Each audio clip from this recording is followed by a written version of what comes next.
Dubai Capitals के लिए IL T20 में अभी तक का सफर थोड़ा उतार चढ़ाव भरा रहा है। अपने कप्तान की तरह टीम ने यदा कदा उम्मीदें तो जगाई, लेकिन हमेशा उन पर खरे नहीं उतर सके। स्क्रीन प्ले तो वैसे गल्फ जायंट्स का भी डीसी से मिलता जुलता ही रहा है। हालांकि शनिवार रात वॉरियर्स के खिलाफ मिली शानदार जीत के बाद उनके आत्मविश्वास में इजाफा जरूर हुआ होगा। और अब जब बात प्लेऑफ्स में जगह पक्की करने या घर लौटने पर आ गई है, तो कौन सा सुपरस्टार अपनी टीम के नैया पार लगाता है, देखते हैं आज क्रिकेट सफारी में।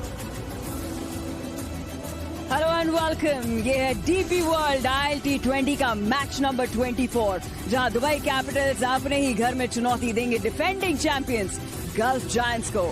एक बार पॉइंट्स टेबल पे नजर डाल लेते हैं, क्योंकि अब जो ये पॉइंट्स टेबल है रफ्तार पकड़ चुका है। यहाँ पे नंबर 3 और नंबर 5 की लड़ाई है, जहाँ पे गल्फ जायंट्स नंबर 3 पायदान पर है और 5वें नंबर पे है दुबई कैपिटल्स। गल्फ जायंट्स एक बड़ी जीत दर्ज कर आ रहे हैं और इसीलिए नेट रन रेट में वो इजाफा हुआ है। लेकिन एक बड़ा दिन है आज दुबई कैपिटल्स के लिए, क्योंकि उनके कप्तान डेविड वार्नर, उनका आज आखिरी मैच है इस लीग में। तो वो चाहेंगे कि एक जीत के साथ इसे फिनिश करें और गुरबाज से भी बहुत सारा उम्मीदें रहेंगी, क्योंकि उस काइंड ऑफ फॉर्म में नजर नहीं आए। चलते हैं सीधा टॉस की ओर।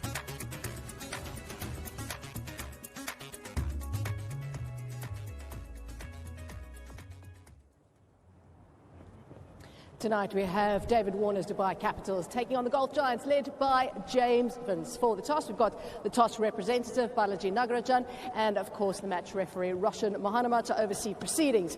David, you've got the coin? Heads is the call. It is tails. It's a tails. We're going to bowl first. David, I'm assuming you're going to have a ball first. That's sort of what the trend has been here. What's your thoughts on the surface?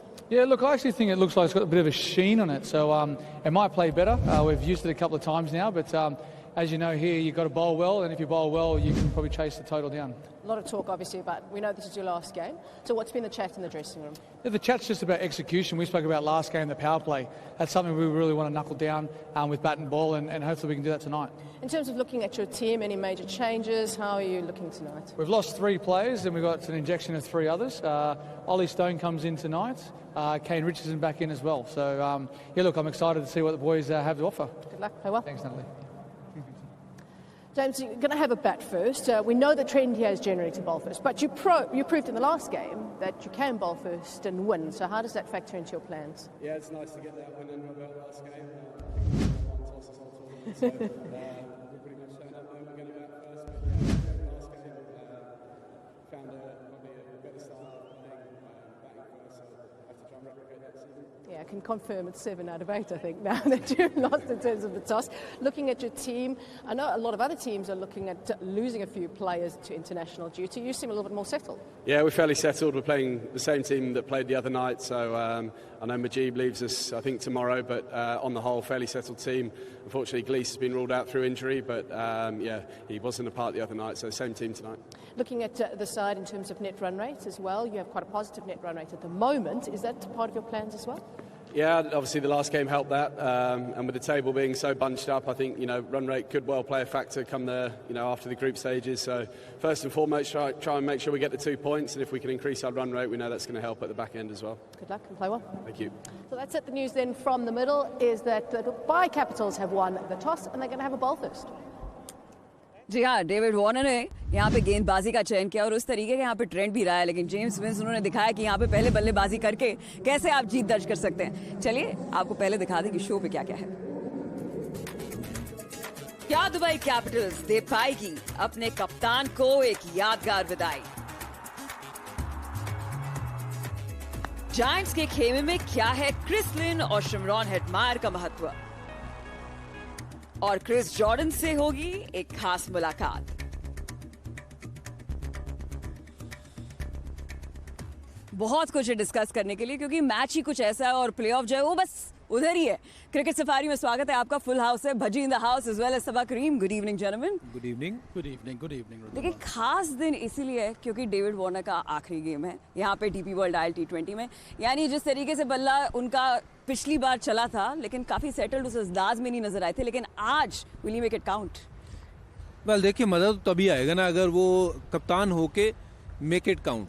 है ना, और वापसी के लिए जा रहे हैं। अब यहाँ से कुछ अच्छी यादें लेके जाना चाहते हैं और अपनी टीम को एक बड़ी जीत दिला के जाएं तो फिर मज़ा आएगा। बड़ा कप्तान, बड़ा खिलाड़ी वो होता है जो अपनी टीम को आगे लेके जाए, और डेविड वार्नर अभी ये कह रहे थे कि हाफ वे है हम इस टूर्नामेंट में, ये चाहेंगे कि यह आज का मैच जीते, उनके बल्ले से रन आए डेविड वार्नर की तरह, टुकू वाले नहीं, बड़े शॉट लगाते हुए। तो अगर वैसे रन आते हैं उनके बल्ले से तो मुझे लगता है कि फिर विदाई जो है ना वो खुशी होगी, फिर रोना धोना नहीं होगा।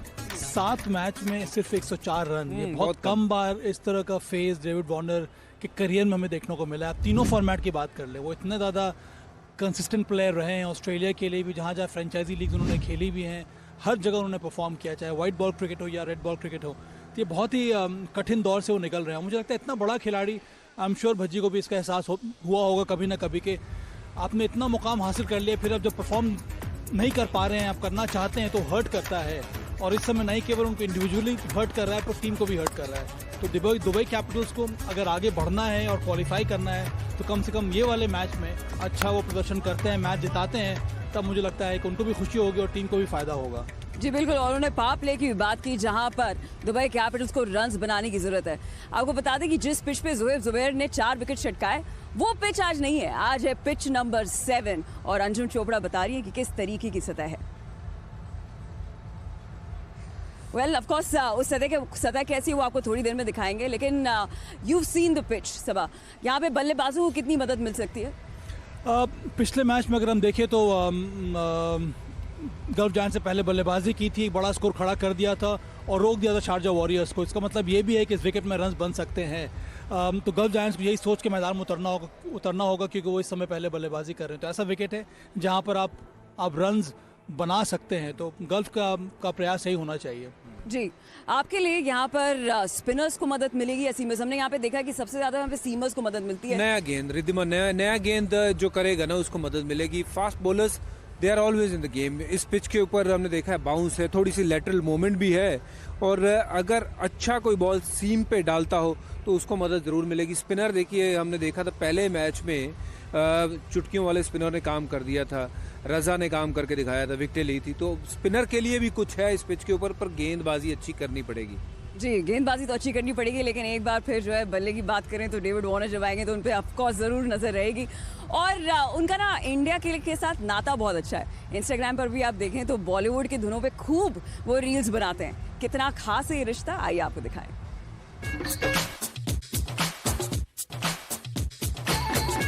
Why are you such a popular man in India? I think popularity comes with embracing culture, having the respect, the gratitude, and when you get to travel to different parts of the world, India just stands out for me with the whole experience. There is the perfect reason why it's called Incredible India, because it is amazing. The people, they're so welcoming. They're always got a smile on their faces no matter what. The food is outstanding. The hospitality in general is unbelievable. During COVID, it was a sad time for everyone, and doing some dances on Reels and TikTok and stuff, I felt like that was a way to connect people and to put smiles on people's faces. And I think popularity probably grew a lot more through there. But as I say, you have to embrace culture, you have to respect culture, and that's one thing I've always done from a young age.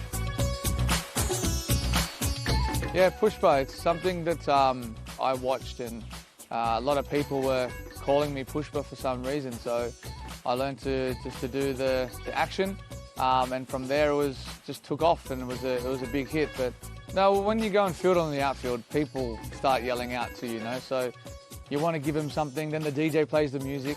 They're here to watch the game, but they're also here to watch people entertain. And if my small part of entertainment is giving the crowd what they want and have a little dance, then I'll do that. That's what we love about him, isn't it? अपने Indian fans को उन्हें खुश करना बहुत बेहतरीन तरीके से आता है। चलिए बल्ले के साथ पहले जो है गल्फ जायंट्स नजर आएंगे, तो उनकी बल्लेबाजी के बारे में बात करते हैं। क्रिस लिन सबसे ज़्यादा कंसिस्टेंट परफॉर्मर रहे हैं वो इस लीग के, और इसी वजह से अभी भी उस रेस में मौजूद है गल्फ जायंट्स। अगर क्रिस लिन रन नहीं बनाते तो इस समय बहुत मुश्किल हो जाता है गल्फ जायंट्स के लिए, क्योंकि एक और महत्वपूर्ण खिलाड़ी उनके कप्तान है जेम्स विंस, जिन्होंने पिछले साल 450 से ऊपर रन बनाए हैं और इस साल उन्होंने सिर्फ अभी तक 122 रन बनाए हैं। इसका मतलब है कि टॉप ऑर्डर की पूरी जिम्मेदारी वो क्रिस लिन के ऊपर आ गई है। इस साल मुझे लगता है कि ज़्यादा सेंसिबल वो बैटिंग कर रहे हैं, उनका शॉट सिलेक्शन में ज़्यादा मुझे इजाफा देखने को मिल रहा है। बहुत अच्छी बल्लेबाजी इस वजह से वो कर रहे हैं और इसी वजह से वो कंसिस्टेंसी उनके बैटिंग में नज़र आ रही है। पावर हमेशा से रहा है, पर वो पावर का कब इस्तेमाल करना, किस तरह से इस्तेमाल करना, वो हमें इस साल देखने को मिला है। और अब उनका साथ निभा रहे हैं शिमरॉन हेटमायर। यहाँ पे भजी देखिए 5 इनिंग्स उनको लग गए सेटल होने के लिए, लेकिन पिछले 2 इनिंग्स में रन्स बने। हाँ बिल्कुल, ये इस टीम की रीढ़ की हड्डी है। देखिए जब ये रन बनाते हैं ना तो निश्चित तौर पे ये मैच विनिंग पारी खेलते हैं। 157 का इनका स्ट्राइक रेट है, जो कि बहुत खास बात है इनकी बल्लेबाजी की। देखिए इनकी बल्लेबाजी उस वक्त आती है या फिर मैच इस तरफ या उस तरफ, और जब ये खड़े रहते हैं लास्ट तक मैच अपनी तरफ कर लेते हैं। तो हेटमायर का खड़े रहना, रन बनाना, इट्स ए ग्रेट साइन। और अब this is the tournament has now come to the business end, जहां पे इनके हर रन की वैल्यू बहुत ज़्यादा होगी। तो उम्मीद करते हैं कि जो इनका बल्ला बोल रहा है ना, अब और ज़्यादा बोले, बढ़ चढ़कर बोले, ताकि फिर इनकी टीम जो आगे के क्रम में चढ़ती चली जाए। जी, अब बल्लेबाजों की बात कर लिए तो फिर जान लेते हैं कि सतह कैसी है। अंजुम चोपड़ा हमारे साथ जुड़ चुके हैं। Over to you Anjum. एक समय ऐसा आ गया जब दोनों टीमों को मैच जीतना बहुत जरूरी है, इसीलिए पिच बहुत इंपॉर्टेंट है। ज्यादा फर्क पड़ता नहीं है क्योंकि इधर वाली जो बाउंड्री है स्क्वायर की पॉइंट वाली, वो तो पास में ही खड़ी है, लेकिन जो दूसरी साइड की बाउंड्री है ना, उसके लिए थोड़ा एफर्ट मारना पड़ेगा चौका या छक्का लेने के लिए। सामने के लिए तो हमेशा ही एक अच्छा शॉट होना चाहिए। अब आता है फर्क कि पिच पे क्या ऐसी चीज है जो बल्लेबाज या गेंदबाज देखता है। सबसे पहली चीज जो यहां पर आके देखते हैं कि जब फास्ट बॉलर्स रहते हैं उनको ज्यादा मदद मिलती है। ज्यादा बॉलें भी उन्होंने डाली हैं, ज्यादा ओवर्स भी उन्होंने डाले हैं और 69% विकेटें भी उनको हैं। बेचारे स्पिनर डालते ही कम है तो विकेटें भी उनको कम मिलती हैं। लेकिन एज अ बैटर हमेशा ध्यान रखना चाहिए कि यहां पर जो चेजिंग टीम है वो ज्यादा अक्सर मैच निकाल के जाती है अपने फेवर में। अभी अगर देखेंगे ना तो थोड़ा सा ड्राइनेस लगेगा, ऐसा लगता है, लेकिन ठंडक बढ़ती जा रही है दुबई के अंदर, तो ड्यू का फैक्टर तो बहुत कम हो जाएगा, आएगी नहीं, मोस्ट लाइकली नहीं देखने को मिलेगी। गेंद फिर भी बल्ले पे ज्यादा बढ़िया आती है, और क्योंकि बढ़िया आती है इसलिए चेजिंग टीम को तेज बॉलर को मारने में ज्यादा आसानी मिलती है। आज भी कुछ ज्यादा डिफरेंट स्टोरी रहेगी नहीं, लेकिन रन्स बोर्ड पे हमेशा फायदा देते हैं। वो जाहिर सी बात है, और ये देखना दिलचस्प होगा कि कितना बड़ा टोटल यहाँ पे गल्फ जायंट्स खड़े कर पाएंगे। उन्होंने तेज गेंदबाजों की बात की, क्रिस जॉर्डन जहन में आते हैं, वो आपको आज मैच में जरूर देखेंगे, और हमने की उनसे एक खास बातचीत, लेकिन ये सब आपको दिखाएंगे इस छोटे से ब्रेक के बाद।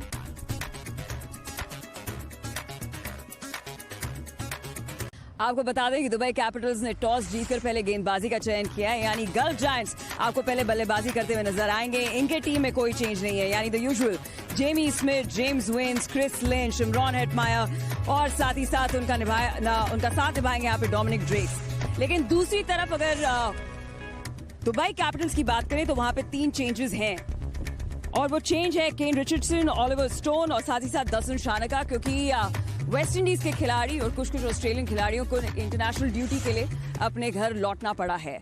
लेकिन द गुड न्यूज इज कि जहां पे वेस्ट इंडीज की सीरीज की वजह से यहाँ पे कई खिलाड़ी वापस जा रहे हैं, शिमरॉन हेटमायर अभी भी हैं, so that's a good thing. हाँ बिल्कुल, शिमरन देखिए एक ऐसे खिलाड़ी हैं जो मैंने पहले भी कहा कि रीढ़ की हड्डी हैं वो इस टीम के। अगर इस टीम को आगे की तरफ जाना है तो फिर उनका चलना जरूरी है, और उनका बल्ला पिछले 1-2 मैचों में चला है, बट वो थोड़ी सी झलक दिखाई थी। पिछले साल बहुत ज़बरदस्त फॉर्म में थे ये, और मैं उम्मीद करता हूँ जैसा इनका नाम है, जो रेपुटेशन है, जो ओवर द ईयर्स इन्होंने बिल्ड करी है कि ये एट विल छक्के मार सकते हैं, वो 200 की स्ट्राइक रेट छू सकते हैं। अभी भी 157 की स्ट्राइक रेट पे खेल रहे हैं, तो शायद इनसे उम्मीद और ज़्यादा बेहतर, और इनका बल्ला चलेगा तो फिर इधर किसी और की ज़रूरत नहीं पड़ेगी। जी, और वैसे उम्मीदें ना क्रिस जॉर्डन से बहुत ज़्यादा है गल्फ जायंट्स को, क्योंकि जिस अंदाज में वो पिछले साल नजर आए थे, 20 विकेट चटकाए थे और उसमें से 12 आखिर के 5 ओवर में। हमने की उनसे एक खास बातचीत, पहले आपको वो इंटरव्यू दिखाते हैं। In the hitting zone, I have Chris Jordan with me, match winner, and probably comes to bowl at the most difficult times of the innings as well.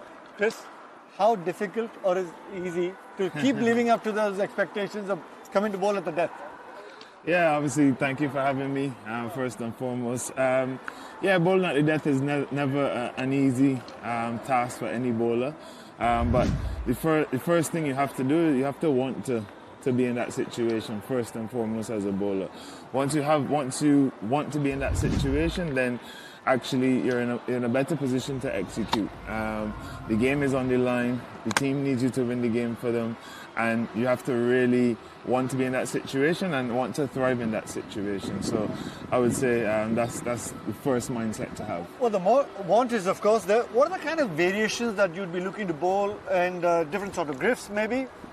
Well, at the death, especially in this day and age now, sometimes, especially you see today in our game today, we'll be playing one big side and one small side. So sometimes that determines the lines that you want to bowl. So if you want to defend the big boundary, if you want to defend the small boundary. So and variation can be a few different things. You can do variation in line. So you can bowl straight Yorkers, you can bowl wide Yorkers, you can bowl outside leg stump Yorkers, or it can be variation in pace as well. So depending on what the batter's strength is, sometimes you might want to go to your off cutter on a length so that you can get him caught to your fielders in the deep straighter. And these days we've seen a lot of batters using the depth of the crease. They stand well within the crease. Does that get difficult? Yeah, 100% gets difficult because sometimes what we do, especially as bowlers, we practice hitting this part of the crease a lot. And some of them keep standing inside. But a lot of guys stand here now, so that then becomes a half volley. So you now have to practice hitting this part, which is a slightly different skill in terms of going over length. So the guys are watching a lot of our videos and seeing how we sequence deliveries together.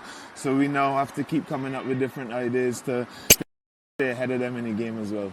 And of course, how difficult does it get if there's a little bit of dew, if the ball gets wet? How do you practice that? Yeah, it's something that you can practice with wet balls. You can do all these things, but I really think bowling with a wet ball actually brings a mindset as well, because all being even, when the ball is dry, you have much more confidence in delivering the ball. When the ball is wet and you get to your delivery point, you think it might be able to slip out. So you have to have that mindset, that positive mindset, that even though the ball is wet, you will execute. Well, not easy being the death bowling specialist. That's Chris Jordan. Yes? Nikhil bhai, आराम से जी आराम से बुलवा दिया वहाँ पे निखिल चोपड़ा ने। Go to death bowler ही है गल्फ जायंट्स के और उम्मीदें ज़्यादा हैं इनसे। उस लय में नज़र नहीं आए, लेकिन क्या आज कुछ कमाल कर पाएंगे? तो कौन जीत रहा है भजी? देखिए यहाँ पे थोड़ा ट्रेंड रहा है कि जो टीम चेस करती है वो जीतती है जी। तो मैं उसी टीम के साथ जाना चाहूंगा जो चेस कर रही है, दुबई कैपिटल। मैं उनके साथ भी है। उनको जीत की जरूरत भी है। ज़बा दोनों टीमों को जरूरत है, पर मैं आज गल्फ जायंट के साथ जाना चाहता हूँ। सबा भाई मेरे साथ चलता ही नहीं है। मैंने कितना बोला मेरे साथ जलंधर चलो, वहाँ भी नहीं चले। चले जाइए और लेकिन अभी भी नहीं चल रहे। जलंधर जाने के लिए मैं तैयार हूँ, पर यहाँ पर थोड़ी अलग सोच है। देखते हैं आज क्या होता है। टोटल क्या बन सकता है? देखिए मुझे लगता है 170 के करीब जो है वो रन बनने चाहिए अगर गल्फ जायंट को गेम में बने रहना। उससे कम तो बड़ा आसान हो जाएगा फिर दुबई कैपिटल के लिए चेज करना। चलिए देखते हैं 170 बनते हैं कि नहीं और कौन जीतता है। चलते हैं सीधा लाइव एक्शन की ओर।